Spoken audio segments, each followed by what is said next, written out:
lugares.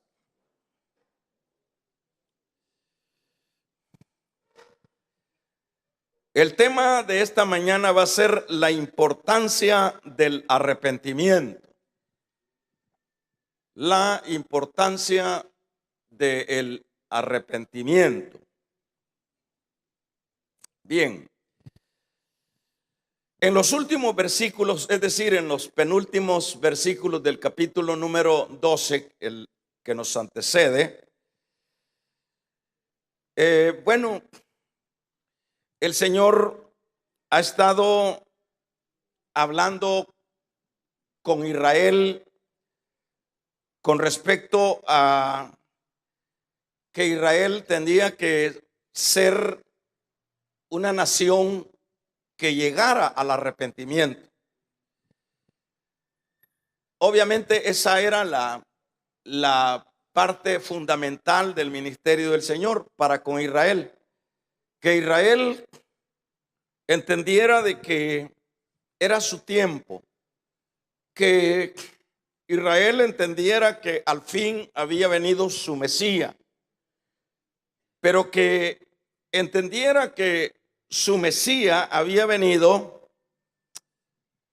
era para que ellos dieran el paso hacia el arrepentimiento. En estos mismos momentos, hermanos, vinieron personas, que era lo que leíamos, a contarle al Señor. Eso es lo que leíamos.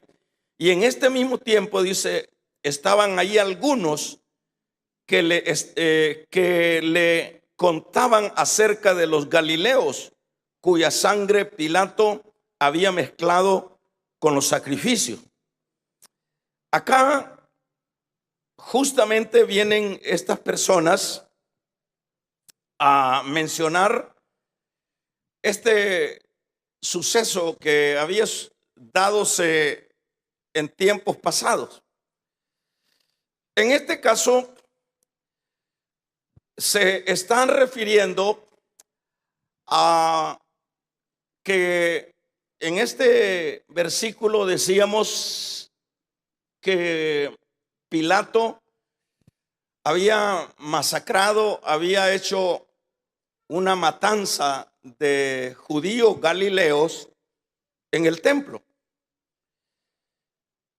Cuando se menciona esto, la Biblia no da más detalles, pero esto era bastante sabido en el ámbito de ahí de Jerusalén, lo que había hecho Pilato. Probablemente estos a quien se refieren en este comentario, estos galileos que habían muerto ahí, a ver cuántos, sin duda, diríamos, Pilato, dado que era un funcionario romano de los más sanguinarios y de los que siempre estaban pendientes de que el orden no se alterara en Jerusalén, o estaba siempre pendiente de que no hubieran movimientos que se levantaran en contra de Roma. Y cuando sucedía asuntos como esos o sospechas de eso, Pilato no se tocaba los hígados para matar. Una de las formas que hacía Pilato para aplacar los movimientos judíos contra Roma era que se disfrazaba disfrazaba soldados como que eran judíos y esos soldados andaban acuchillando a los revoltosos con cuchillos, para no ser mucho al arte y no se fuera a desbordar la situación. Era una forma como lo hacía. Pensamos que Estos galileos a cuales se refiere el versículo acá, eran de ese tipo de galileos judíos que estaban siempre con esa tendencia de rebelarse a Roma.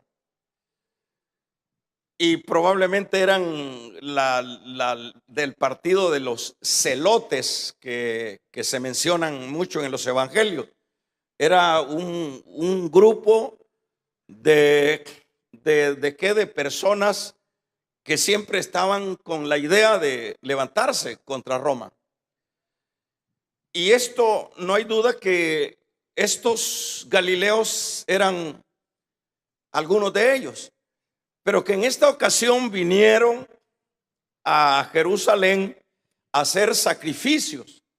Pero Pilato, al darse cuenta de lo que pretendían estos, diríamos, guerrilleros o personas en contra de Roma, pues eso fue lo que hizo. Mientras ellos estaban en el templo haciendo los sacrificios de animales, los empezaron a matar, a acuchillar, y los mataron a todos. Esto realmente fue una cosa tremenda, fuerte. Pero bueno, el Señor allí da una respuesta. No era, por supuesto, la respuesta que querían escuchar los que dieron este comentario. Más bien el Señor suma a continuación y les hace ver que también le dice, y le respondió Jesús y le dijo: ¿pensáis que estos galileos, porque perecieron tales cosas, eran más pecadores que los gentiles? Y le menciona el asunto también de los 18 que murieron aplastados por una torre en el Siloé. Ahí lo leíamos.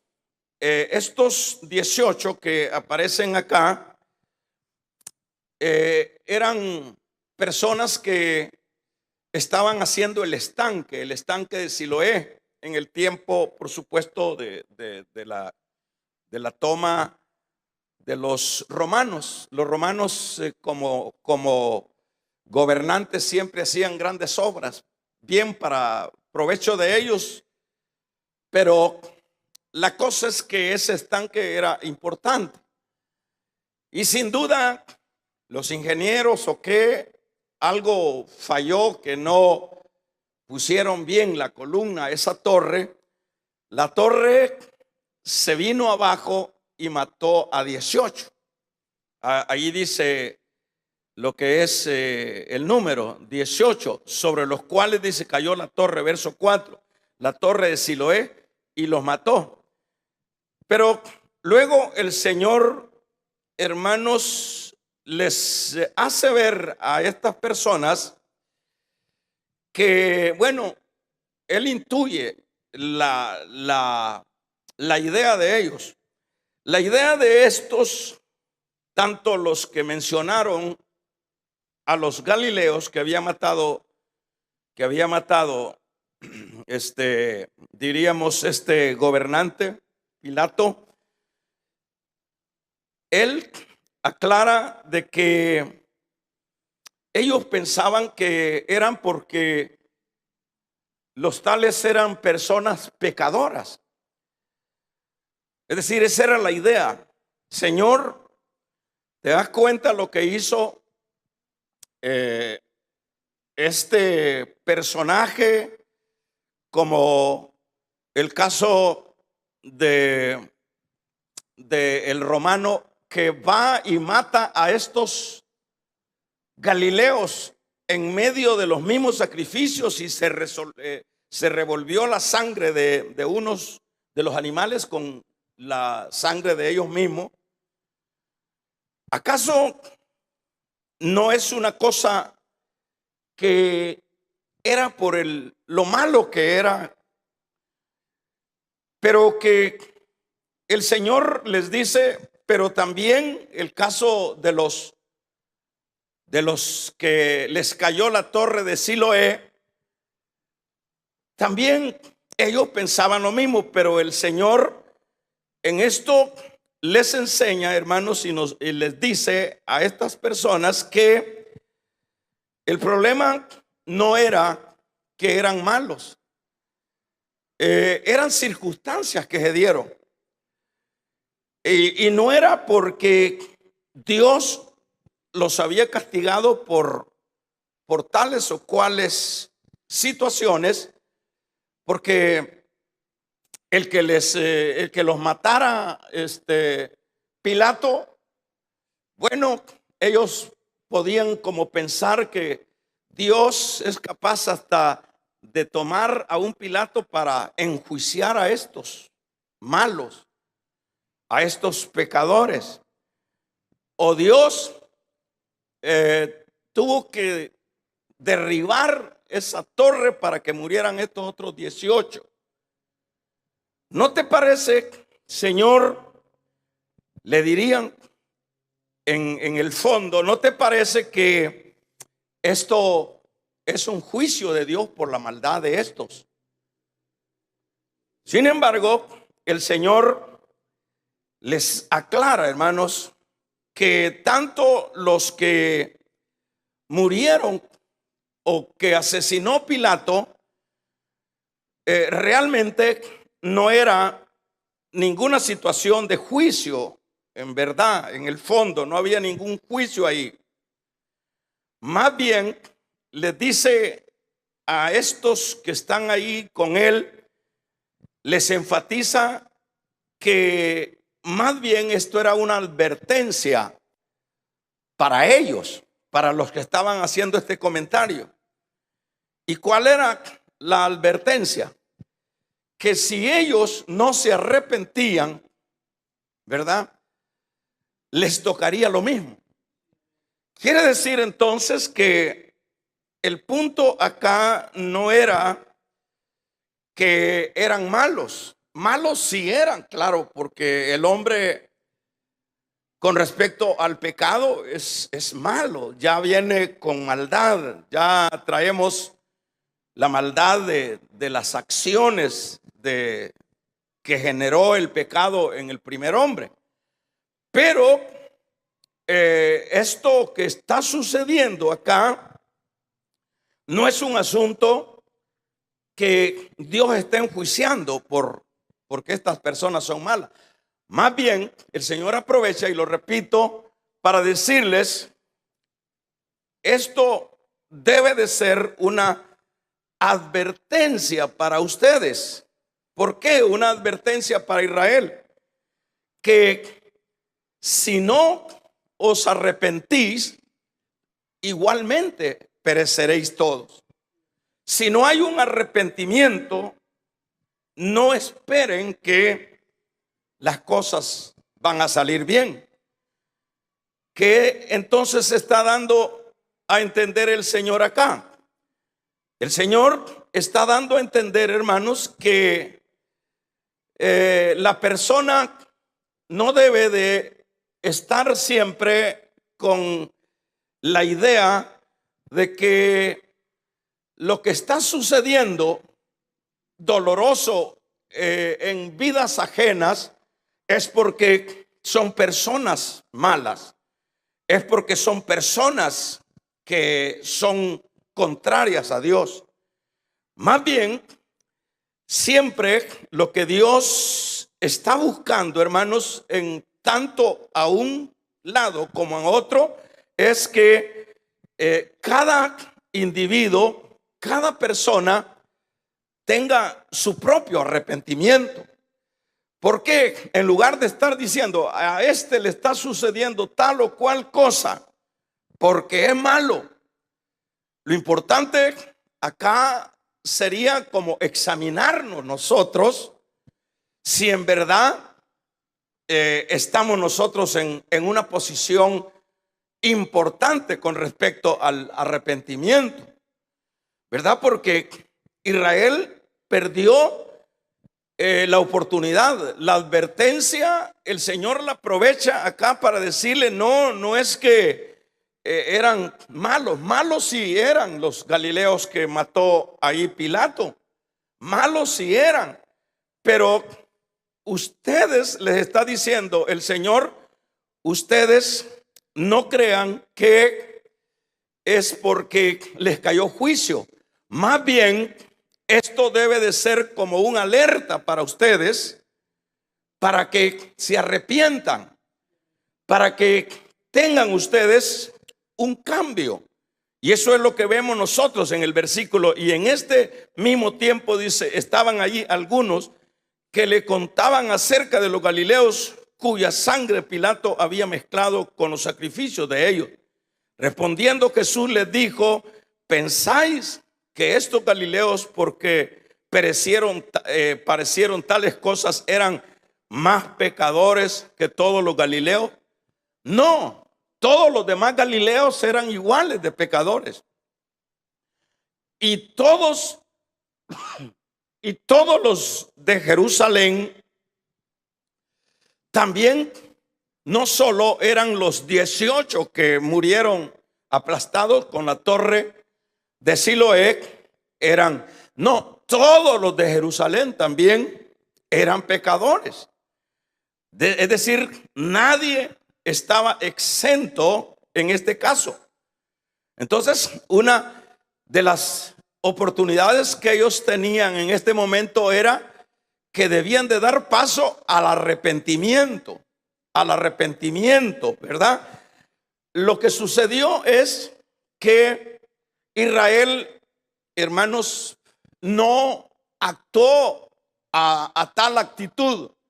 Israel no fue ese pueblo que aprovechó la oportunidad que Dios en su misericordia le había concedido. ¿Cuál oportunidad? La oportunidad de enviarles a su Mesías para que a través de su Mesías ellos llegaran al arrepentimiento. O sea que ellos no reaccionaron al arrepentimiento. Usted ve cómo ellos siempre, en lugar de ver, como dice la misma palabra, la viga que estaba en el ojo de ellos, estaban viendo, pensando que la viga o la paja del otro era el problema.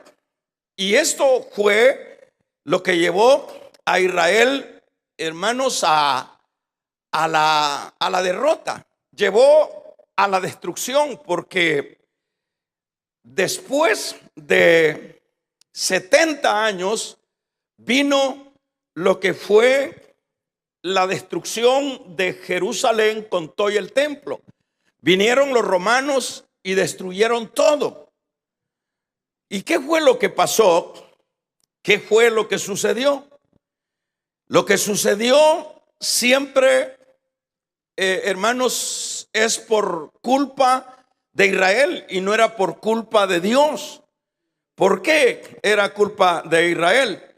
Porque Israel no actuó al arrepentimiento, no actuó a dar un paso al revés, un paso hacia al otro lado, que es lo mismo.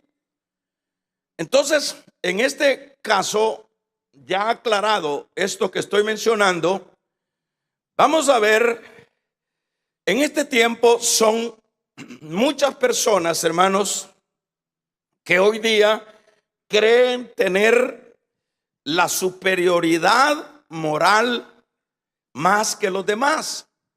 Entonces hay personas que nos creemos, voy a usar esta frase, nos creemos moralmente, espiritualmente superiores a los demás.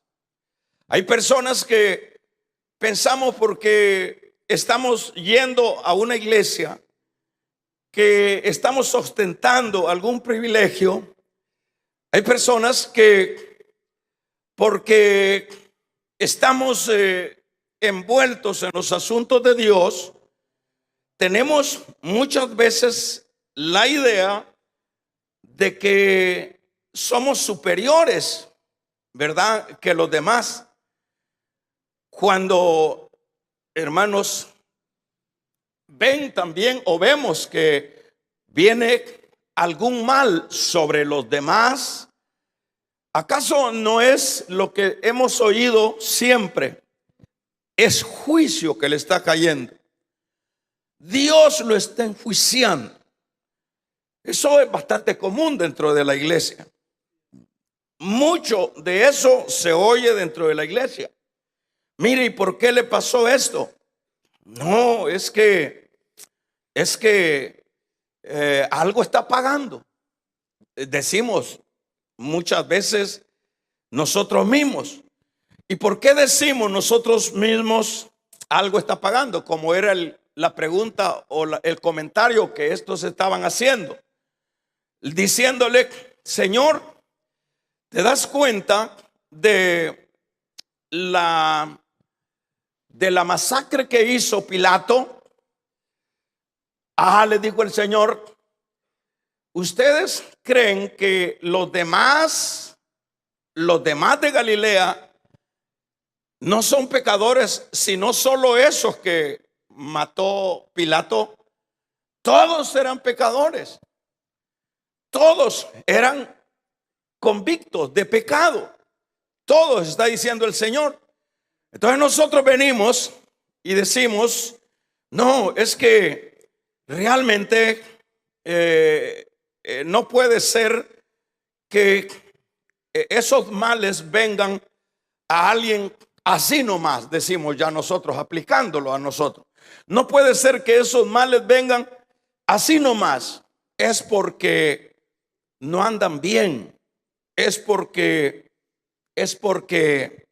las cosas no las están encaminando de la forma que Dios quiere. Y ahí estamos nosotros siempre, hermanos, por lo general, juzgando, ¿verdad? Cuando vemos que viene el mal sobre otros, dice: Dios lo está castigando porque anda mal. Eso fue lo que se dio con Job. Cuando llegaron aquellos amigos, en lugar de consolarlo, lo que llegaron a hacer fue acusarlo. Fue a decirle: Job, el problema por lo cual está sucediendo esta situación dolorosa en tu vida, Job, es porque no estás bien con Dios. Es porque andas mal con Dios. Así, hermanos, generalizado, porque esa fue la postura con la cual llegaron los amigos de Job. No llegaron a decirle: mira, Job, vamos a orar por vos, vamos a pedir misericordia, vamos a someternos a la voluntad de Dios. No, lo que llegaron a hacer fue acusarlo. Y es ahí donde Job tenía que autodefenderse, cuando decía: no, yo no sé, que no lo entiendo, no creo que sea mi caso problema que yo tenga contra Dios o con Dios. Yo creo que no, decía Job. Y a la verdad, pues, la Biblia menciona a Job como un hombre perfecto. Y no entiéndase perfecto a la perfección de Dios. Era un hombre correcto. Era un hombre temeroso a Dios. Era un hombre que sus riquezas las utilizaba para el bien de los demás. Era un hombre justo, dicho de otra manera.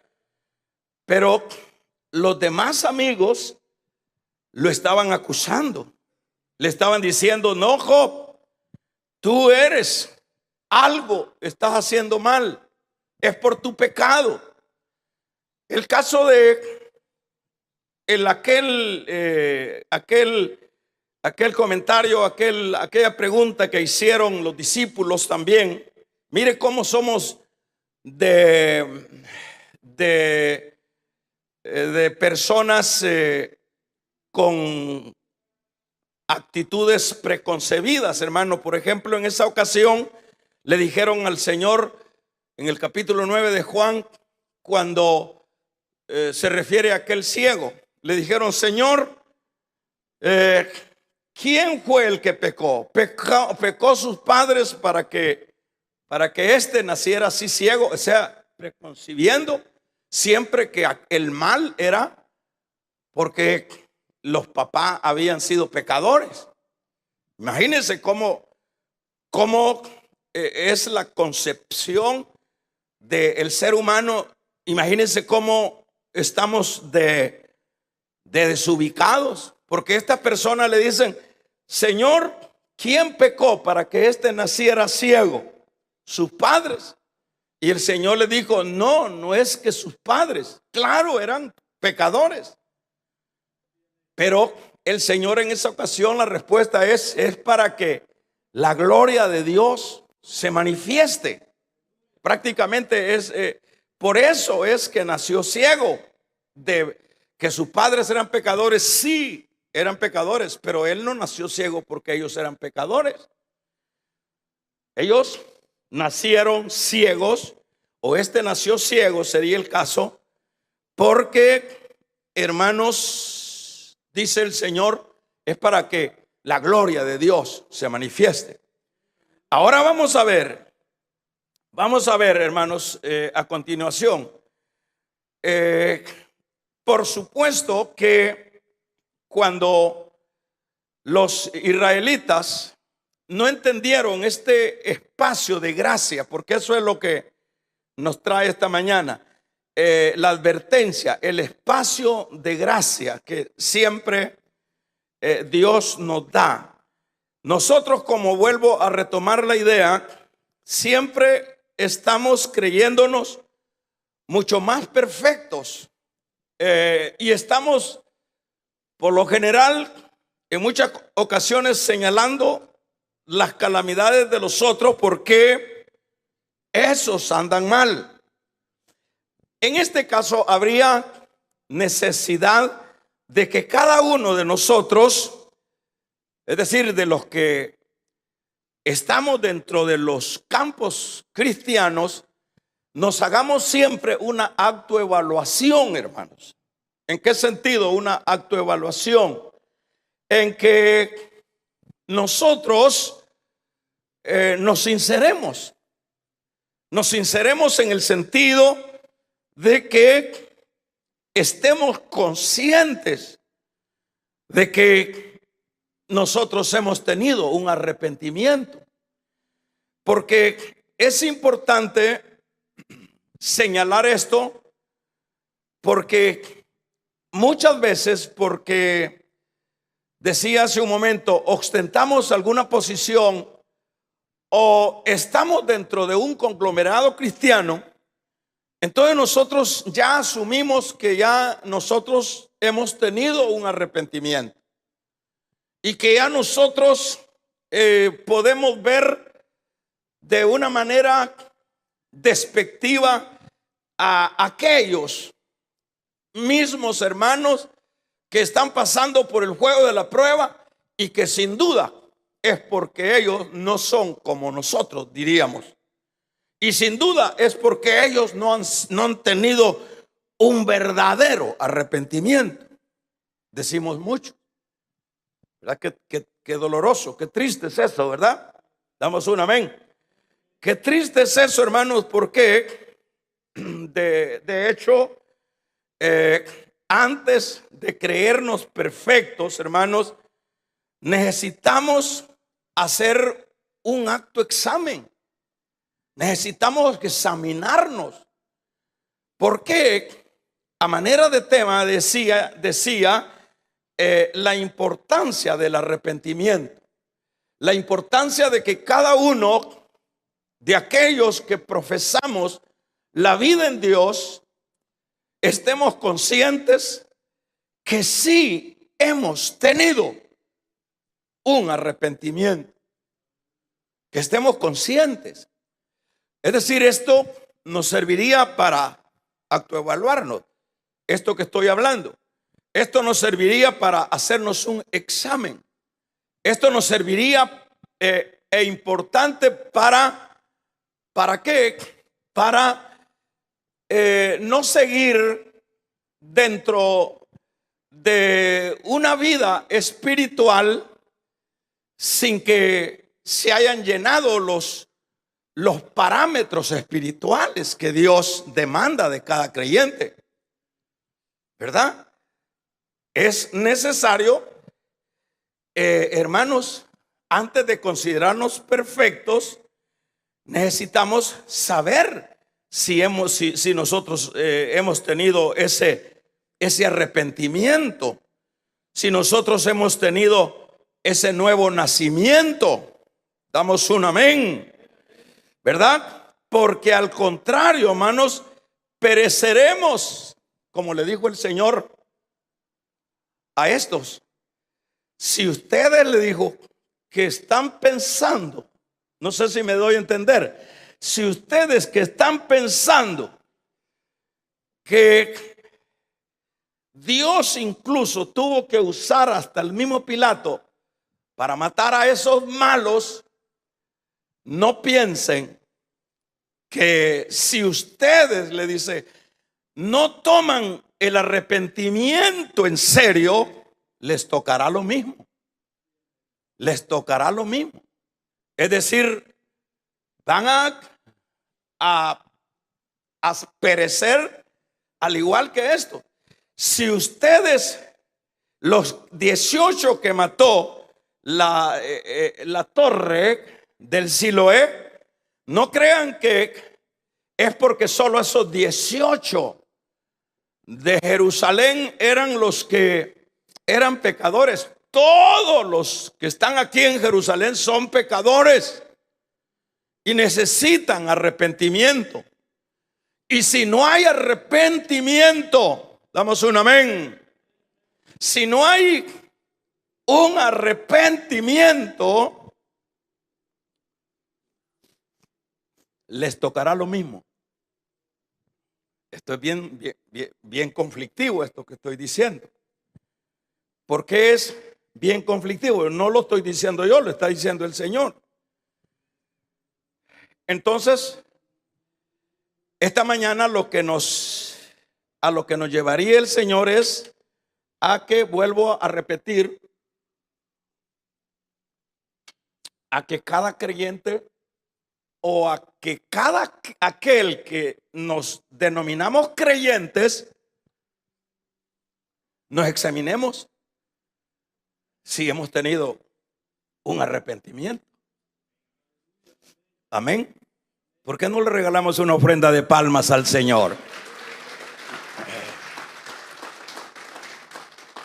¿Acaso no hemos leído?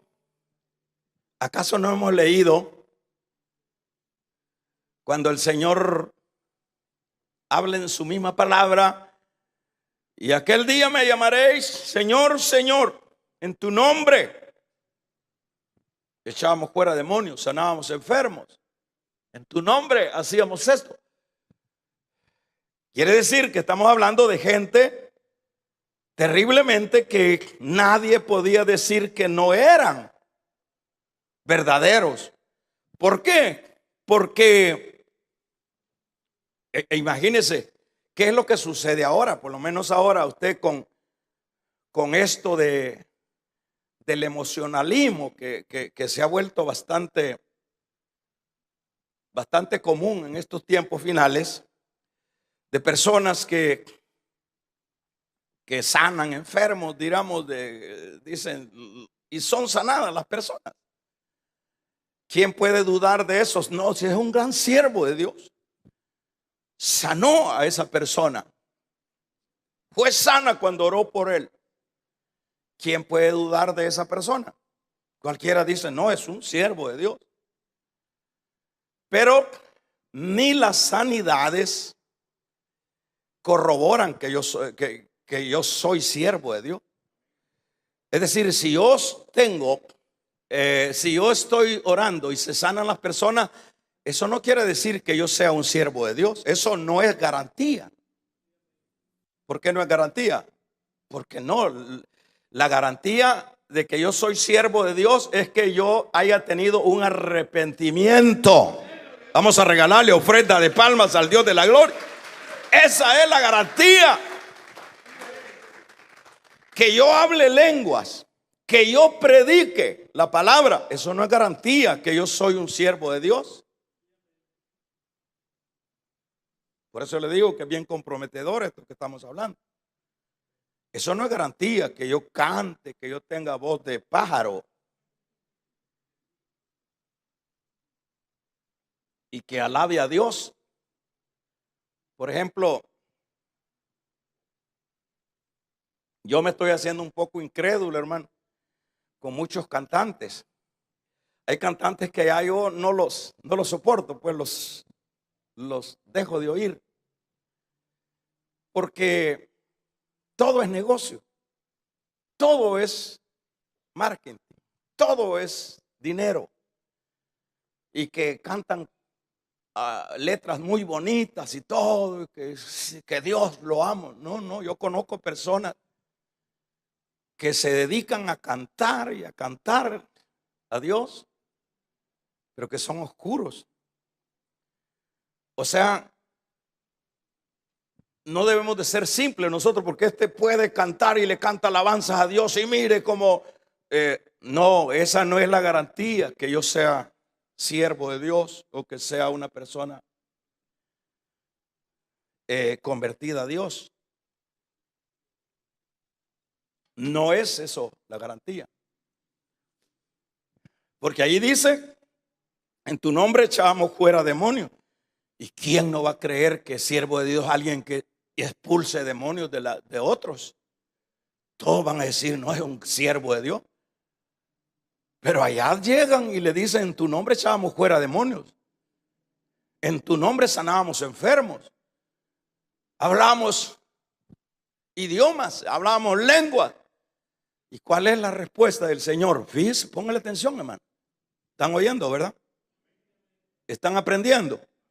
Vamos a darle una ofrenda de palmas entonces al Señor. Entonces, la respuesta del Señor: apartados de mí, porque yo no los conozco, hacedores de maldad. El mismo Señor dijo: no, todo el que me dice Señor, Señor entrará al reino de los cielos. Si todos le dicen Señor ahora, por ejemplo, en nuestros países el concepto de el cristianismo ya se volvió una religión. Ahora como que la agenda de la supuesta iglesia, esa iglesia que no sincroniza con la Biblia, es cristianizar El Salvador. Cristianizar El Salvador, cristianizar Centroamérica. ¿Qué significa eso? Es como catolizarlo.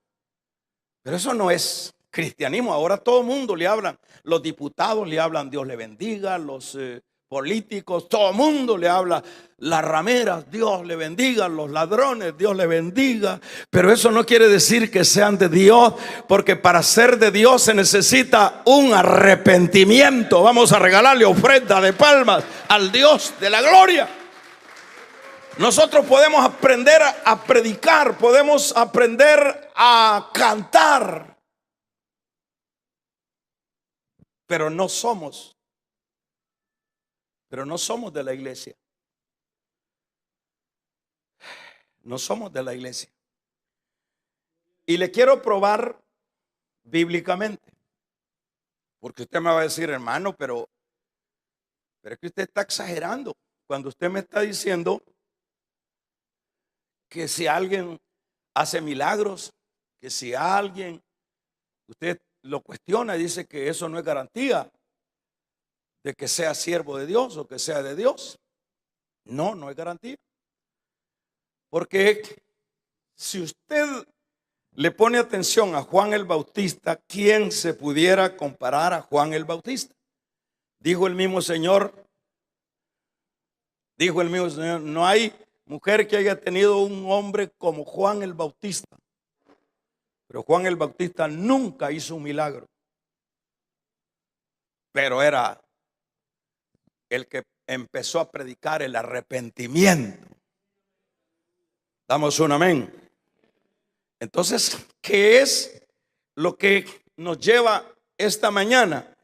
Lo que nos lleva esta mañana, antes de creernos ser perfectos, es necesario saber que estamos arrepentidos, porque de lo contrario pereceremos igual que los malos, pereceremos igual que todos. Le voy a decir algo más todavía. El día que venga Cristo, ¿cuántos creen que Cristo viene? El día que venga Cristo, hermanos, nunca sáquese de la cabeza que porque usted viene a una iglesia, que porque usted anda una Biblia, que porque usted habla asuntos de Dios, eso es garantía para que Dios en ese momento nos lleve con Él. No.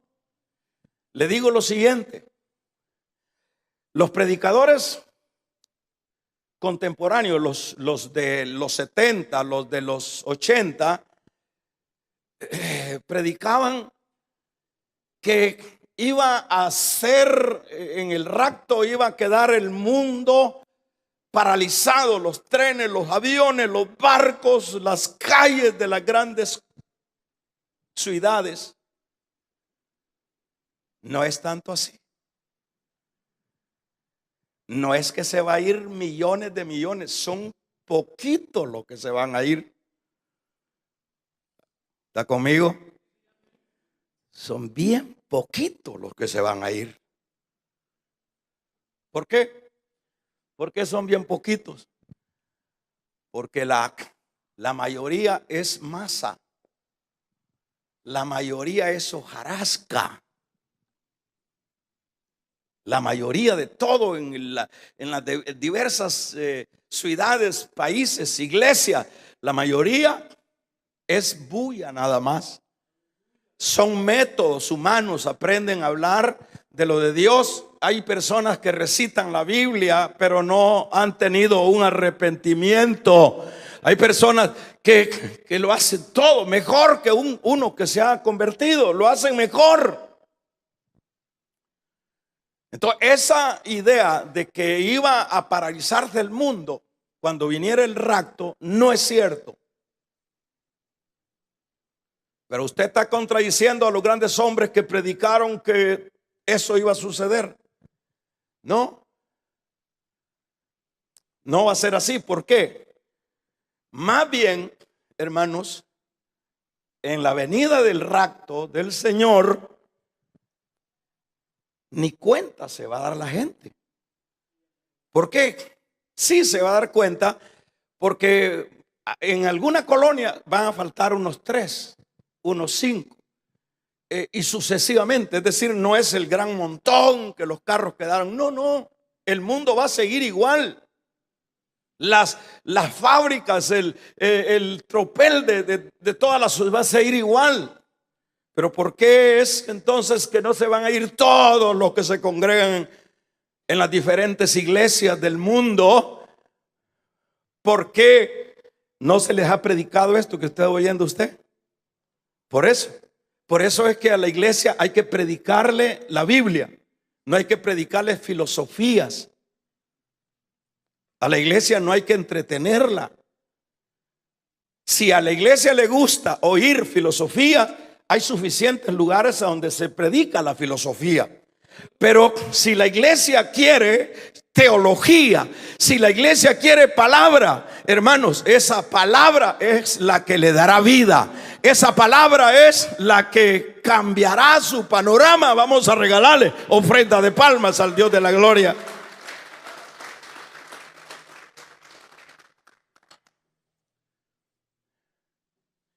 La gente ahora, yo estaba viendo unas iglesias de fuera del país, hermanos, show tras show.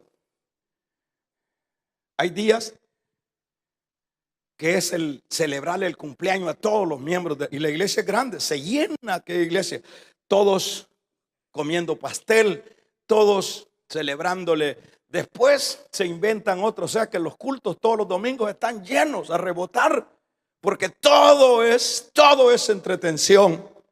Que Dios nos libre de entretener a gente. Damos un amén. Es mejor predicar la palabra.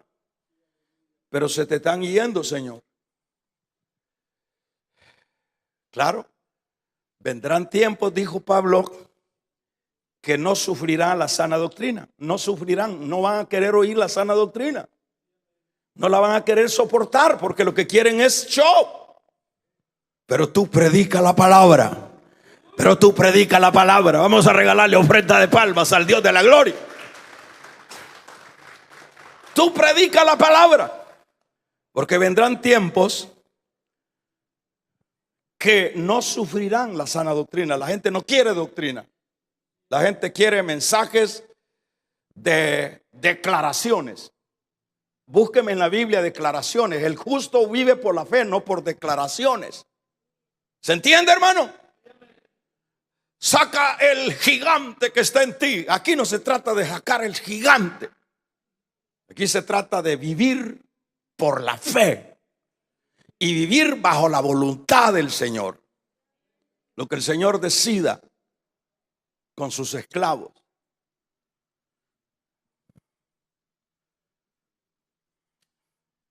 En ese caso es bastante problemático, ¿verdad?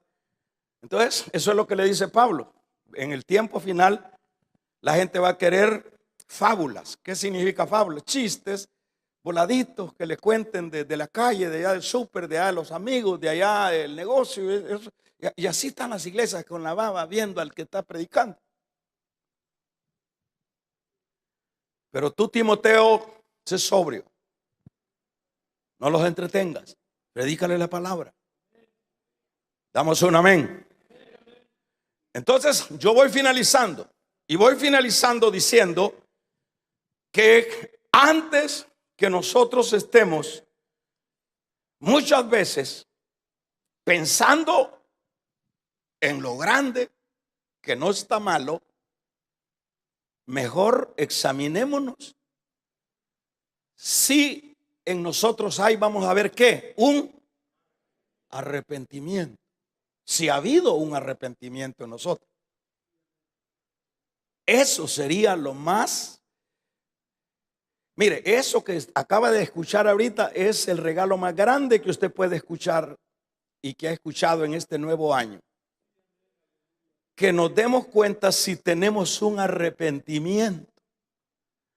Porque el trasfondo de la respuesta del Señor es: si no se arrepienten. Ustedes están diciendo que aquellos los mató Pilato y revolvió la sangre de los sacrificios ahí en el templo. Y yo les estoy diciendo que la torre mató a 18.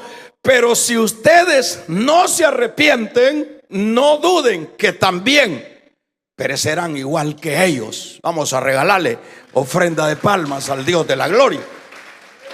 No duden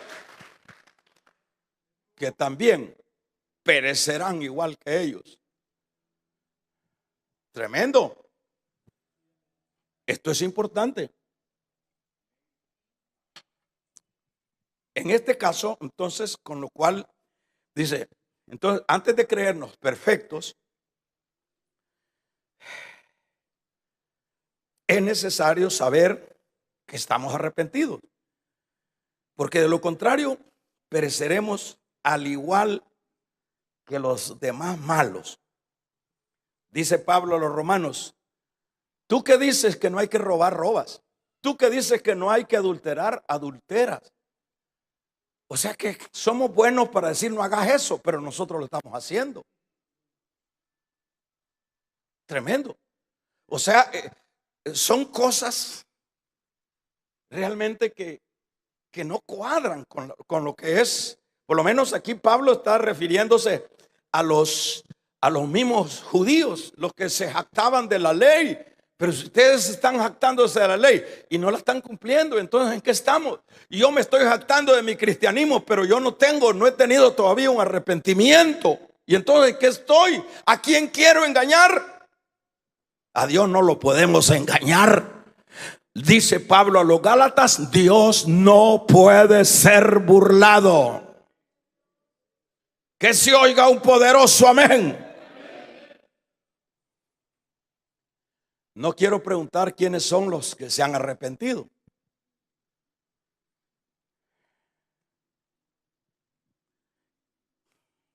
¿Qué significa? ¿Qué significa un arrepentimiento? Arrepentimiento significa una vuelta entera. Yo voy hacia esto. Aquí voy con las botellas, aquí voy con mi orgullo, aquí voy con mis chicas, con mis chicos, con el homosexualismo, con mi materialismo, voy acá. Pero lo que el significado del arrepentimiento es que yo voy en este camino, pero luego doy vuelta. Eso significa arrepentimiento. Es un término que lo usaban los soldados romanos, que lo que significa es: soldado, media vuelta.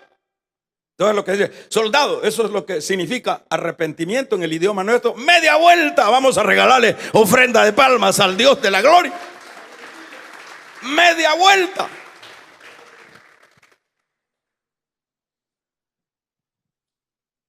La gran pregunta esta mañana es: ¿cuántos habremos dado esa media vuelta?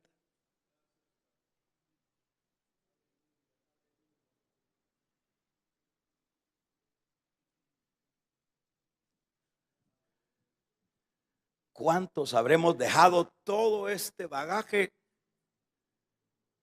y hemos dado media vuelta? ¿Cuántos hemos? Preguntémonos en las grandes iglesias.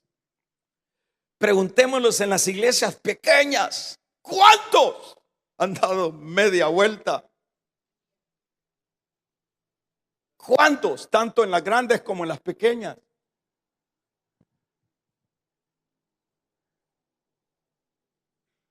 Ahora, ¿qué es lo que significa? Vamos a decir lo siguiente: ¿qué es lo que significa arrepentimiento? Es soldado, media vuelta, igual arrepentimiento. El arrepentimiento tiene tres acciones. Oiga bien esto: tres acciones. La primera es cambio de pensar. Ay, ay, ay, mamadita. Así que no te estés haciendo los colochos. Ni usted, papadito, no se hagan los colochos, porque usted es amigo del pastor, porque usted es esto y porque esto. No, aquí no se trata de amistades. Aquí le dijeron a Lot: escapa por tu vida. Vamos a regalarle ofrenda de palmas al Dios de la gloria. Escapa por tu vida.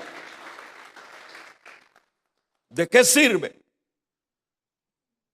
¿De qué sirve las ilusiones? ¿De qué sirven las proyecciones en lo inestable? Arrepentimiento, para hacer más conciso, significa cambio de pensar. Veámoslo en el caso de Pablo. El hombre malvado, el hombre que estaba buscando la iglesia para acabársela, media vuelta. Después andaba buscando a los hermanos para amarles, para amarlos. Es un cambio de pensar. O sea que el cristianismo, yo he insistido por años, no se conforme con estar sentado en una silla de una iglesia. Examinaos cada uno Si ha habido un arrepentimiento. Porque el día que nos toque morir, hermano, aquí nadie tiene seguro de vida, excepto los que están arrepentidos. Nadie. A uno le toca que de aquí de esta iglesia han salido personas, no sé, la vez pasada mató un carro a una persona. Mi gran pregunta fue, ¿estaría bien con Dios esta persona? Uno para morirse es un 2 por 1. No es que este año voy a durar bastante, que voy a lograr mis sueños. Tal vez ya estamos. Usted se ha fijado aquella imagen que sacan que hay una gran fila. No sé quiénes la han visto, de los que están cayendo a los que están muriendo. Viene una gran fila y nadie puede quitarle el puesto al otro. Y los que están ya en el momento de dar el paso al vacío, ¡pum! Ahí viene el otro, ¡pum! ¡Pum! ¡Pum! ¡Pum! ¡Pum! ¡Pum! ¿No será que muchos de nosotros ya estamos ya en el último? Entonces, ¿qué es lo que necesitamos? ¿Qué es lo que necesitamos? Arrepentirse de todos mis pecados. Renunciar. No, usted no puede seguir este año igual, religioso como hemos sido, problemáticos como hemos sido, envidiosos como hemos sido, celosas como hemos sido, acomodados como hemos sido. Cambiemos. Vamos a regalarle ofrenda de palmas al Dios de la gloria. Cambiemos.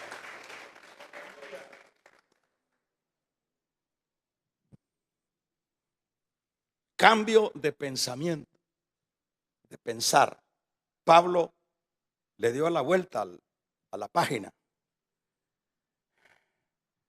También es un cambio de sentir. Ya no es igual el que se ha arrepentido, el que ha tenido un arrepentimiento. ¿En qué sentido? Cambio de sentir lo podemos ver en Pedro. Cuando negó al Señor, Pedro le dolió el alma y lloró amargamente. Ese es el cambio de sentir.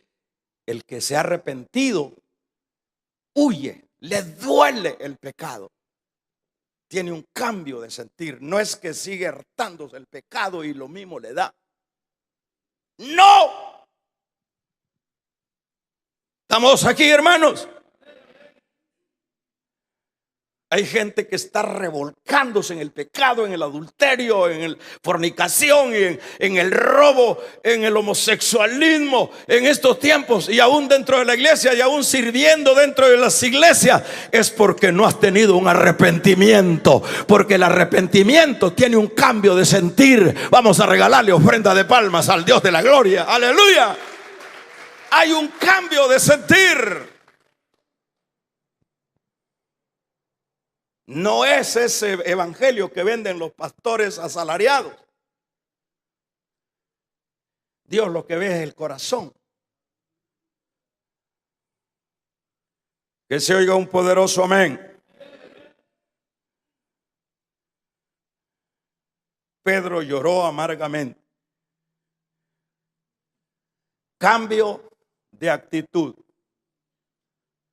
Eso es arrepentirse. Qué bonito va el evangelio que ahora la gente ha agarrado. ¿Va? Ya compra su Biblia, se viste para venir a la iglesia como supuestamente a ver dónde estarán esos patrones de atuendos. Y ya tranquilos, y está sonando por allá, hay temblores por allá, hay guerras. Ya viene Cristo. Sí, ya viene Cristo, pero ¿estás arrepentida? El arrepentimiento tiene, como decíamos, un cambio de actitud también. Son 3 aspectos. Si esos 3 aspectos tú los estás practicando, pues yo no tengo por qué decirte que no has tenido un arrepentimiento. ¿Y cuál es el cambio de actitud? El cambio de actitud es la actitud que vemos en el hijo pródigo. me levantaré. Actitud. E iré a mi Padre. Ese es el evangelio nuestro. No puedes acusar a Dios que no se te predicó la palabra. No puedes decir en aquel juicio que se llevará a cabo que no entendiste lo que era el evangelio. No habrán excusa.